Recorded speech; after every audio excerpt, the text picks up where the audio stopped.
Madame, Monsieur, bonsoir. Merci de suivre Télémétropole à l'heure de Métro News. Voici les principaux titres à la une de ce jeudi. Le Conseil électoral provisoire a lancé ce 30 juillet les opérations d'inscription des électeurs dans le département de l'Ouest. 10 centres sont ouverts pour cette première phase, tandis que le président du CEP, Jacques Desrosiers, invite les citoyens détenteurs d'une carte d'identification nationale valide à s'inscrire sur le registre électoral en vue des prochains scrutins. Face aux menaces qui pèsent sur les bénéficiaires du statut de protection temporaire, Farah Larieux appelle à une mobilisation sur les fronts politiques et citoyens. Elle mise sur l'adoption d'un projet de loi au Sénat américain et exhorte les autorités haïtiennes à s'opposer officiellement aux déportations massives. Également à la une de ce jeudi, les tricycles occupent une place grandissante dans le transport urbain, mais leur mode de conduite suscite de nombreuses critiques. Des citoyens et des chauffeurs de tap-tap dénoncent des comportements jugés dangereux, notamment à Delma et à Pétionville, où les infractions au code de la route seraient fréquentes.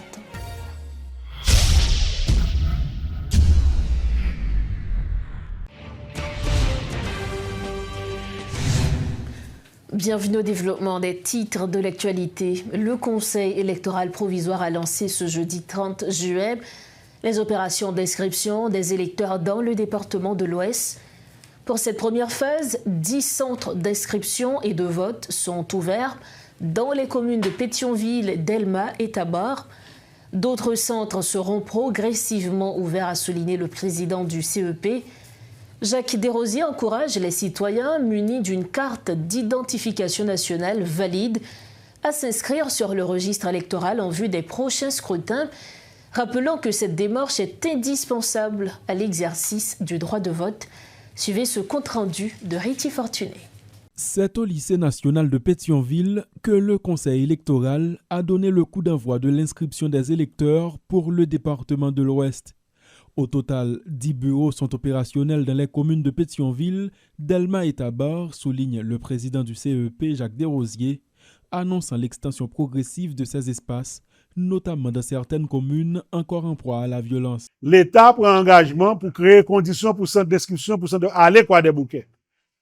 Donc, KIP a travaillé avec l'autorité l'État pour le ça possible pour nous arriver dans quoi des bouquets. Cette opération, qui s'étend dans tous les départements, vise à constituer un registre électoral actualisé.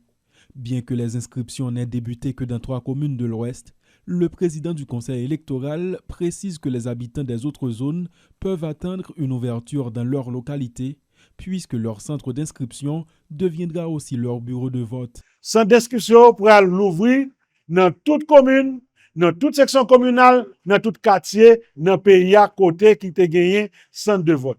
Vous voulez tout le monde comme ça. Il y a un monde qui est dans Pétionville, qui habite Malik. Il y a un monde qui est dans Pétionville, qui te gagné un centre la boule. Il n'a pas besoin de descendre dans le lycée de Pétionville, si ce n'est pas là, la voter. Centre de vote que le connaît, qui la boule là, la ouvert quand même. Vous voyez, maintenant, tout, il y a un centre de vote qui est ouvert dans le lycée la boule là. Donc, centre de vote, centre d'inscription va continuer à l'ouvrir dans tout le pays. Le processus étant à peine lancé, il n'y avait pas de longue file devant les 2 agents du Conseil chargés de recevoir les citoyens venus s'inscrire. Janine est enceinte, mais elle a fait le déplacement pour s'enregistrer parmi les premiers. Elle n'était pas sortie spécifiquement pour cela, mais a sauté sur l'occasion pour s'inscrire. Avec un sentiment chaleureux, je suis vraiment content parce que moi, l'élection pour le faire dans le pays, je suis le bon président pour tout le bagage qui a marché bien dans le pays. Pour pas moi et ma famille, c'est pas de me descendre devant le lycée, je venir avec mon bagage. Et puis moi, je suis soif, je choisis tout inscrit. Premier jour, je m'attends ça, et puis premier jour, je joue ça, je accepter faire. Je tout marche avec carte électorale. L'inscription des électeurs se poursuit alors que des doutes émergent chez de nombreuses personnes quant à la possibilité de la tenue des scrutins. Jonas s'est lui aussi fait inscrire au lycée national de Pétionville, même si pour le moment il reste flou concernant le profil de candidat pour lequel il aimerait voter. Bagon électeur comme mon candidat qui me supporter. Tout simplement, moi-même, moun qui a venu lui-même la prend engagement et pas venir avec bel discours, faire proposition, c'est action. On comprend? va venir avec bel projet sous papier et puis pour nous-mêmes on pas faire rien. Après moun qui te gagne numéro de téléphone ou te connait parler avec ou te connait photo avec eux, après ça cours fini. Après ça, il n'y a pas de gens qui ne sont pas bon. C'est ça qui crase pays. Le président du parti Voix des indépendants patriotes, Élisée Jean-Baptiste, a également pris part au lancement des inscriptions. Ce journaliste, passé à la politique, entend s'impliquer activement dans les prochaines joutes. Et je dis, nous voulons, à partir de l'action posée là, pour nous-mêmes, comme journalistes, pour nous participer dans la prochaine élection de la présidence à AZEC. Dans le plus bas niveau. Donc VIP nous prêt. VIP c'est un parti politique qui a plus de monde qui fait approche groupement bon côté. Mais jusqu'à présent, parti politique qui approche VIP dans le groupement nous pas satisfait et je dis à VIP pour rentrer dans aucun groupement politique. Hormis le lycée national de Pétionville, l'école nationale du Guatemala, l'école nationale de Mayotte, l'école nationale de Frères et le lycée Benoît Batcaville de la Boule 13 sont retenus pour l'opération dans la commune de Pétionville. Dans la commune de Delma, les opérations sont lancées au lycée Horatius Laventure, au lycée Antoine et Georges Isméry de Petite Place Cazaux et au bureau du CASEC de Silo. À Tabar, le lycée Jean-Marie Vincent et l'école nationale de Tabar recevront les inscriptions. Malgré les avancées enregistrées par le CEP dans le processus électoral, les avis demeurent partagés au sein de la classe politique, alors que le Conseil électoral exhorte les partis à se regrouper afin de faciliter l'aboutissement du processus. Les responsables politiques communiquent très peu sur une telle démarche. Les exigences prévues par le décret électoral seront-elles respectées? À quoi faut-il s'attendre dans les prochains jours? Daniel Syriac, porte-parole de l'Organisation du peuple en lutte OPL, est avec nous sur le plateau de Métro News ce soir pour en discuter. Monsieur Daniel Syriac, bonsoir. Merci d'être avec nous ce soir sur le plateau de Métro News. Bonsoir aux Berlin et bonsoir aux téléspectateurs, téléspectatrices de Métro News. Je réponds à cette invitation avec plaisir. Merci encore de l'avoir répondu. Conseil électoral provisoire, là, il est publié calendrier électoral là, il y a plusieurs acteurs politiques qui sont prononcés au sous calendrier syllabe. Nous-mêmes au niveau de l'OPL qui positionnons par rapport justement avec publication calendrier syllabe. Alors, c'est un calendrier électoral, nous tapons avec impatience et nous et demandé conseil électoral là publiquement pour faire arrangement ça parce que il paraît anormal pour nous que le conseil électoral a initié plusieurs opérations électorales en dehors d'un calendrier formel. À tel point, il y a un pile observateur et des acteurs qui ont questionné le gouvernement, qui ont questionné le conseil électoral là, sous volonté réelle pour organiser l'élection, puisque ça n'a pas de fait dans l'histoire, non, pour exécuter des opérations électorales en dehors d'un calendrier. Donc, nous croyons que c'est un calendrier qui répond à une attente et à un besoin. Donc c'est un calendrier tout qui est réaliste selon nous. Là, nous connaissons que le premier tour est fixé au 13 décembre 2026, donc moins de 6 mois. Donc nous-mêmes en tant qu'acteurs politiques, est-ce que nous pensons que c'est largement suffisant pour nous faire campagne et puis pour aller dans l'élection? Si c'est pour caractère réaliste ou irréaliste calendrier électoral là, ça c'est une autre question. Et nous plus voulons croire calendrier irréaliste par rapport à la réalité de la conjoncture. Mais est-ce que le Conseil électoral a gagné le choix? Est-ce qu'il était capable de concevoir un calendrier qui est plus réaliste que ça? Non, pas tellement quoi ça, parce que gagner, ça n'est pas capable de régler un vacuum. Nous entendons solide. Que ce soit gouvernement, que ce soit conseil électoral là et les acteurs politiques, nous entendons sous nécessité pour processus électoral là lancer. Mais ça ne veut pas dire que toutes conditions réunies pour un bon processus électoral. Et c'est dans la dynamique ça, nous croyons aussi que conseil électoral là en difficulté pour concevoir un calendrier électoral qui est beaucoup plus réaliste que ça. Nous attendons à ce que des dates qui fixées dans le calendrier ça à tout moment. CEP est capable de trouver en nécessité pour capable repousser des dates et nous penser... Et nous-mêmes n'a pas accepté ça en tant qu'acteur politique. Là, mieux, cependant, pour le conseil électoral là, il va trouver dans la situation pour lui repousser des dates pour le faire consultation sur ça. Donc, au songer sous plateau ça, il y a moins de 3 mois, moins de prévenir l'opinion publique là que l'année 2026 là, élection n'est pas facile vraiment pour réaliser l'élection dans le pays là, en 2026 et c'est presque une confirmation de CEPA avec calendrier publié qui prévoit le premier tour élection le 13 décembre, alors que tout le monde connaît 13 décembre, c'est un mois de fête. Et l'organe des tableaux sécuritaires là, du train que ça va, jusqu'à présent, on est capable de dire que c'est presque une compétition entre Gangio et l'État. Donc, Gangio, de plus en plus, a pu faire démonstration de force, il a cherché à prendre plus territoire. Donc, bien que du côté du gouvernement, il y a des efforts qui fait, nous voyons la police avec les forces armées d'Haïti, ils ont commencé à certains résultats en termes de déblayage de terrain, mais il va falloir que si pour l'élection réalisée en décembre, premier tour, et pour réaliser reste élection au début de l'année 2027, il va falloir que le gouvernement ait vraiment passé en grande vitesse sous Gangio pour aplaner un sentier sécurité qui peut permettre les opérations électorales de venir en réalité dans le pays. Parce que aujourd'hui, tel que la réalité se présente, ni conseil électoral là, ni gouvernement, ni parti politique beaucoup à l'aise pour capable de conduire un processus électoral. Toujours concernant machine électorale qui mettait en branle, nous connaissons gagné enregistrement, groupement, parti côté que le conseil électoral provisoire invité parti pour mettre tête ensemble pour constituer des groupements, des regroupements également. Est-ce qu'au niveau de l'OPL, nous en concertation avec d'autres partis politiques ou bien sur nos guettants tout simplement à l'inscrit? Alors, il y a plusieurs options.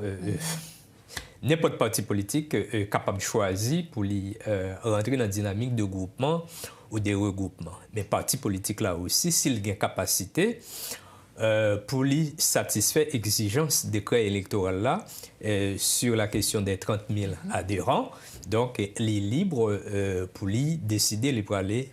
Est-ce que ça veut dire que l'OPL pour aller pour continuer dans l'élection? Bon, il n'est pas moins vrai que l'OPL c'est un parti qui à la fois représentatif mais qui a une dimension nationale. Et moi expliquer ça ici là déjà. OPL il y a des structures régionales, des structures communales, des structures au niveau de sections communales qui permettent, comme parti politique, organiser pour y aller aux élections seuls. Et au moment où nous parlons, nous avons préparé, nous avons travaillé activement pour nous capables de répondre à l'obligation de 30 000 adhérents. À coup sûr, bientôt, nous allons soumettre à CEPA. Nous n'avons pas écarté possibilité pour nous gagner l'autre structure politique bon côté nous. Jusqu'à présent... Mais OPL privilégie beaucoup plus des alliances avec des organisations de base, ça dans ADN OPL même. Donc, nous habitués à aller aux élections avec des organisations de base autour de nous. Donc, aux prochaines élections encore, c'est première priorité nous, sans ne pas écarter possibilité capable de gagner de structures politiques qui autour de nous-mêmes, mais OPL voulait pour le moins garder bannière aux prochaines élections. Donc ça veut dire que OPL a participé dans les prochaines élections et à tous les niveaux, si nous comprenons bien. Oui, à tous les niveaux, pourquoi pas? Parce que c'est 10 ans, nous sommes 10 ans là depuis nous pas organisé élection, donc son pays qui est désorganisé, qui est désarticulé. Donc, comme parti avant-gardiste, nous avons souci pour capable doter pays d'un pouvoir légitime, total, de la présidence jusqu'à Kazek. Alors, avant que nous refermions entrevue ça, nous connaissons tout que la question du référendum, la question de la consultation populaire liée également à l'ordre du jour. Et d'ailleurs, selon ça que le Conseil électoral l'y prévoit, Taguin, justement, et question référendum, non, également dans le premier tour législatif avec présidentiel. Donc, qui, gens que nous-mêmes, au niveau de l'OPL, nous recevons nouvelle ça, organiser premier tour là ensemble avec question référendaire. Nous émettons des réserves déjà sous approche ça. Nous dit déjà nous pas comprendre. Donc pour qui ça, le gouvernement avec CEPA, il a choisi pour capable de faire référendum constitutionnel en même temps avec des élections. Donc jusqu'à présent, nous n'avons pas d'explication. Donc nous n'avons pas le choix, nous n'avons pas mettre nous en position de blocage. Pour nous dénoncer, pour nous dire nous pas d'accord, nous pas marcher là-dedans, mais nous émettre réserve nous sous ça déjà parce que nous croyons l'étape mieux si gouvernement et conseil électoral là t'es aménagé possibilité pour te faire référendum constitutionnel là avant les élections et le ça résultat référendum non donc l'étape servie et à résultat élection d'autant que c'est des problèmes visés à résoudre en termes d'harmonisation des institutions donc non application constitution après des élections. Monsieur Daniel Syriac, merci infiniment pour disponibilité à Metro News à Soya. Merci. Merci Rose Berlin, merci à tous les téléspectateurs et téléspectatrices de Metro News. Merci encore. Voilà donc l'analyse de Daniel Syriac de l'OPL. Il était l'invité de Metro News ce soir.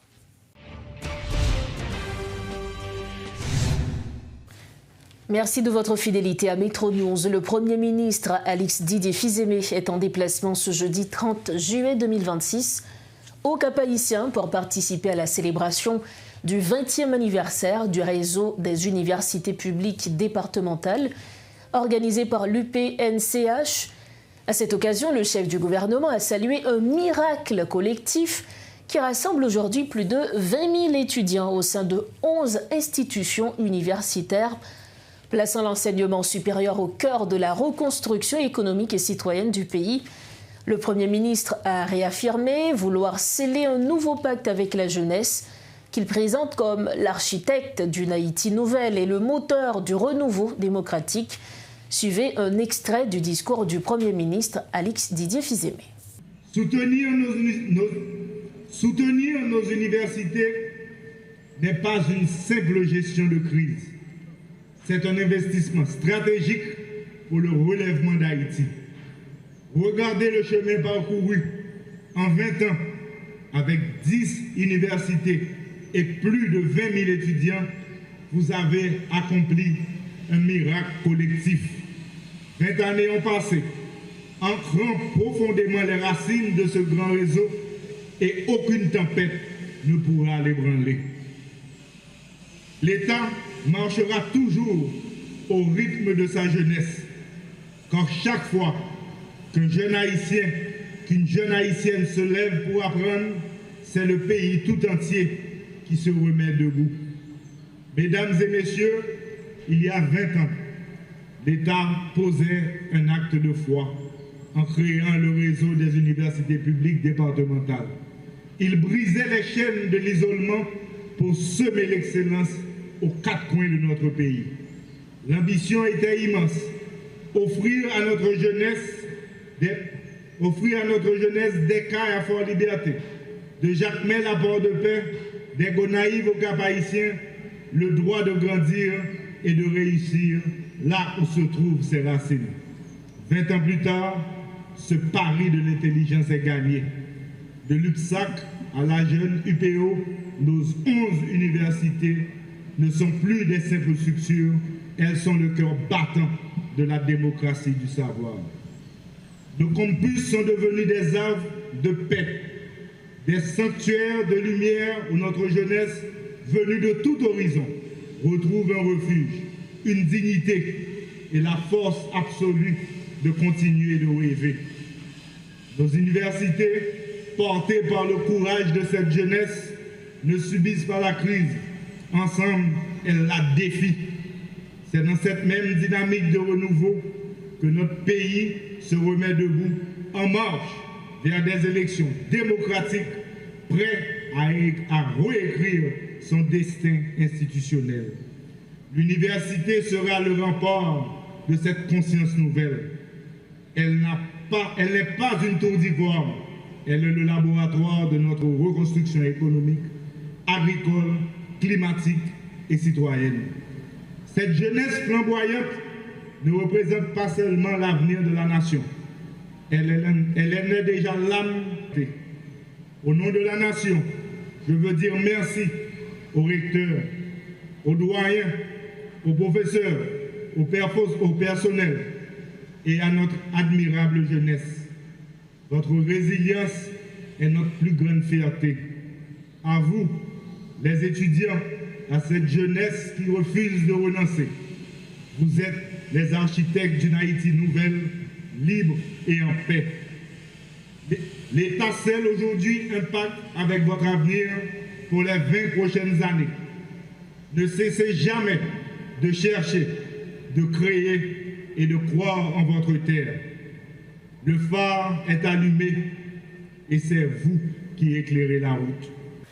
Autre point de l'actualité, des citoyens de la région métropolitaine estiment que les tricycles contribuent au désordre sur les routes.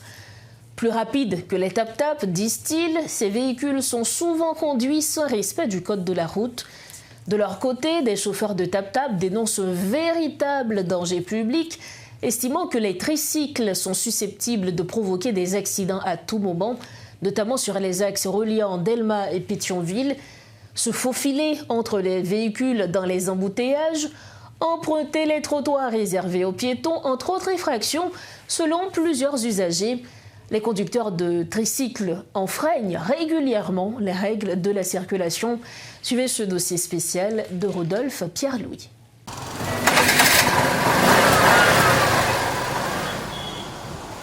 Il s'agit du démarrage d'une moto à 3 roues sur la route de Frères. Ce nouveau véhicule qui transporte des passagers un peu partout fait désormais partie du paysage routier. À bord, c'est une nouvelle expérience. Légère, ce tricycle procure un sentiment unique de stabilité, de sécurité et de confort qui se rapproche davantage de la conduite d'une voiture ou d'un karting que d'une moto classique. Un autre point qui attire l'attention, c'est qu'il est rapide. C'est aussi le cas de cette commerçante rencontrée dans une station qui préfère un tricycle pour sa rapidité. Bon, dans cette moto, oui, pour rapide, parce que c'est confortable, tout comprendre, ça nous va aller. Un avis qui est loin d'être partagé par d'autres commerçantes qui écoulent leurs produits au bord de la rue. Elles estiment que les motos à 3 roues compliquent la circulation. Pour plus pressé. Et puis pressé. Et puis, il n'y a pas qu'à dans blocus. Nous pouvons observer, nous parlons avec eux, puis on prend l'arrière, parce que la police n'a pas contravention depuis on fait des autres dans l'arrière. Mais ils choisissent de faire des autres là, mais ce n'est pas exigé que nous pour faire des autres là. Des chauffeurs de moto traditionnels ont également leur lot de revendications. Jusqu'ici, ils étaient la seule source de préoccupation des automobilistes, mais ce n'est plus le cas. Il y a un problème, pile problème, zéro barré, moto 3 roues. Qui soit bien. Problème, il y a viré gens oubliés, il y a crampé gens oubliés, mon cher zéro barré. Moi-même zéro barré. Accident, même avant petit ans, c'est eux-mêmes qui posent accident dans la rue. Qui posent accident. Dans le cas ça là. C'est pas parce qu'ils empêchent de me faire cop. Ils n'ont pas empêché de me faire cop. D'ailleurs, je suis client personnellement, ils n'ont pas empêché de me faire cop. Mais moto 3 roues, zéro barré. Pour moi, où est notre pays d'Haïti? C'est pire. Comme ils n'ont pas aimé le pays, ça que c'est la diable de fond. Mais si nous avons aimé le pays d'Haïti, diable ça, ouais, au cap dans le pays, ils ont poussé dans la ville là. Zéro barré. Moto 3 roues, zéro barré, rien ne dit pour eux-mêmes. Même les papas, maman qui étaient poussés, zéro barré. À Delma 32 et 33, Delma 75, à Catalpa, entre autres, les motos à 3 roues sont sur toutes ces voies. Ce chauffeur de tap-tap qui les rencontre chaque jour ne mâche pas ses mots. Depuis on bloquiste, et pas l'autre qui va c'est Timoto 3 ou. Timoto 3 lui-même, il est vraiment exagéré à terre là. Parce que pour les Timoto 3 ou je pense que n'importe qui côté au capacité. Et passager qui monte à tout le monde déranger parce que passager lui-même, là il monte moto pied le ou même qui chauffeur moto ou font guidon avec et pas pied passager pour défense de machine là. Père de 4 enfants et chauffeur de tap-tap depuis déjà 22 ans, ce quadragénaire explique que c'est la première fois qu'il se trouve dans une telle situation, confronté à des chauffeurs qui n'ont aucune notion de conduite. Yo pas kon sensini, yo pas kon rien du tout. Et yo pas jamais mentor. En pile t'es un ban ti moun qui pas même gen licence, pas même gen. Yo pas un pile problème. C'est pareil moi yo. Malgré ce sombre tableau, ce tricycle reste un moyen qui permet à de nombreux jeunes de ne pas rester au chômage. Toutefois, certaines zones leur sont interdites. Je prends la rue, mais ce n'est pas activité qui est si tu as des vacances, on est pas mais nous obligés de prendre la rue quand même. On va cacher dans la rue. Et ils ont interdit nous pour nous aller pèlerin 5, ils ont interdit nous pour nous aller et zone là, même sous Delma là, nous presque pas qu'à descendre. Un autre aspect qui attire l'attention dans le cadre de ce périple, certains chauffeurs de moto à 3 roues se montrent conscients du désordre qu'ils provoquent dans la circulation et tentent de le justifier. Bon, si c'est pour des ordres là, ils font pile des ordres, mais parfois les nègres là pour un contrat, parfois c'est 28 mois pour $700, parfois c'est pour 30 mois, $600 par jour, c'est pas un jouet. Est-ce que vous comprenez ça, me le dire là? Nèg là, il est obligé faire des ordres là pour le cas joindre. Pour le cas payer mettre moto. Des citoyens de la capitale, que ce soit des chauffeurs de tap-tap, des taxis-motos à 2 roues ou encore des automobilistes, ceux qui ont des véhicules privés entre autres, ne cachent pas leur position par rapport à l'utilisation des motos 3 roues qui désormais font partie de la circulation, que l'on veuille ou non.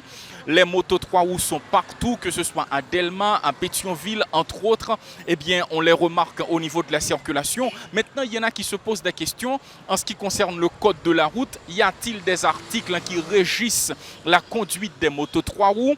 Les maisons qui vendent les motos 3 roues ont-elles une autorisation de l'État haïtien? Que dit l'État haïtien à ce sujet?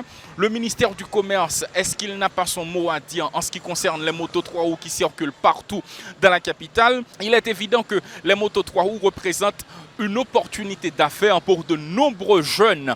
Toutefois, il y a un souci. Il y en a qui se posent des questions, il y a des interrogations qui restent pendantes. C'est vrai que c'est une opportunité d'affaires, mais autrement dit, les motos 3 roues, en ce qui concerne la façon dont les chauffeurs les conduisent, il y en a qui estiment que ça reste un problème public au niveau de la circulation. Claude Désir et Rudolph Pierre-Louis pour Télémétropole. Dossier TPS pour refermer la page nationale de Métro News face à la menace qui pèse sur les anciens bénéficiaires du statut de protection temporaire. Farah Larieux prône une résistance active plutôt que la fuite. Sur le plan législatif, elle souligne l'importance d'un projet de loi déjà adopté par la Chambre des représentants, prévoyant un TPS spécial de 3 ans. Les efforts se concentrent désormais sur le Sénat, où il faudra obtenir les 60 voix nécessaires à son adoption. En fait, Farah Larieux exhorte la population haïtienne à faire pression sur le gouvernement afin qu'il refuse officiellement ces déportations massives. Selon elle, le respect de la dignité et de la fierté du peuple haïtien doit demeurer au cœur de ce combat. Et on a déjà commencé là, oui. Longtemps pour faire, mais 2 ou 3 semaines de ça, qui publiquement ouvre lettre, Donald Trump dit que la crasé l'économie. Il y a un secteur agriculture, le secteur agriculture sont forcés. Donc, tout le monde a mis pression parce qu'il a subi conséquences. Ensuite, comme tu as dit tout à l'heure, Haïtiens ont une bonne réputation dans le travail.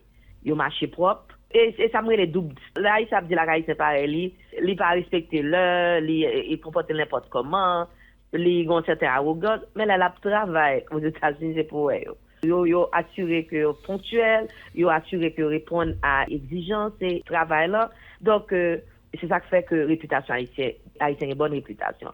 En plus, oui, nous représentons un workforce et une main-d'œuvre qui est important et en Floride seulement. Yo dit gagner moitié moun gen TPS en Floride, y a vivre côté m'a vivre l'entour. Donc yo sentil. Donc ça veut dire qu'il pral gen un impact très important sur l'économie américaine. Et c'est ça que fait par exemple, gouverneur républicain dans Ohio et qui c'est Mike DeWine, lui-même il dit que quand les TPS sont erreur.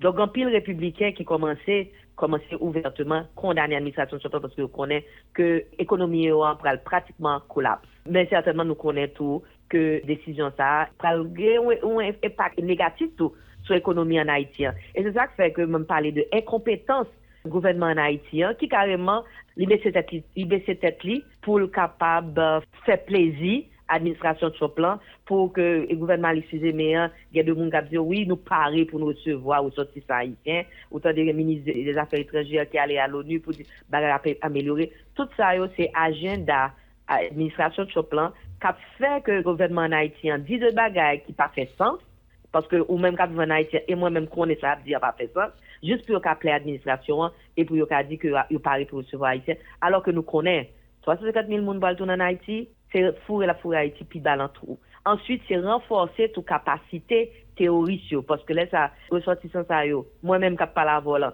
m'bral on target et m'bral on cible, yo ka kidnapper, yo ka violer, yo ka tuer, yo ka kidnapper puis yo prendre rançon. Gen moun pou yo pral forcer yo et rentrer dans gang. Donc ça veut dire nous pral gagner des nouveaux recrues. Ce qui signifie équation simple. C'est common sense. C'est la fin de cette édition de Métro News. Avant de refermer ce journal, voici le rappel des principaux titres à la une. Le Conseil électoral provisoire a lancé ce jeudi 30 juillet les opérations d'inscription des électeurs dans le département de l'Ouest. 10 centres sont ouverts pour cette première phase, tandis que le président du CEP, Jacques Desrosiers, invite les citoyens détenteurs d'une carte d'identification nationale valide à s'inscrire sur le registre électoral en vue des prochains scrutins. Face aux menaces qui pèsent sur les anciens bénéficiaires du statut de protection temporaire, Farah Larieux appelle à une mobilisation sur les fronts politiques et citoyens. Elle mise sur l'adoption d'un projet de loi au Sénat américain et exhorte les autorités haïtiennes à s'opposer officiellement aux déportations massives. Et puis les tricycles occupent une place grandissante dans le transport urbain, mais leur mode de conduite suscite de nombreuses critiques. Des citoyens et des chauffeurs de tap-tap dénoncent des comportements jugés dangereux, notamment à Delma et à Pétionville, où les infractions au code de la route seraient fréquentes. Voilà ce qui met fin à cette édition de Métro News. Merci infiniment de l'avoir suivi. On se retrouve demain soir, toujours sur Télémétropole. Mais restez branchés, la programmation continue. Bonsoir.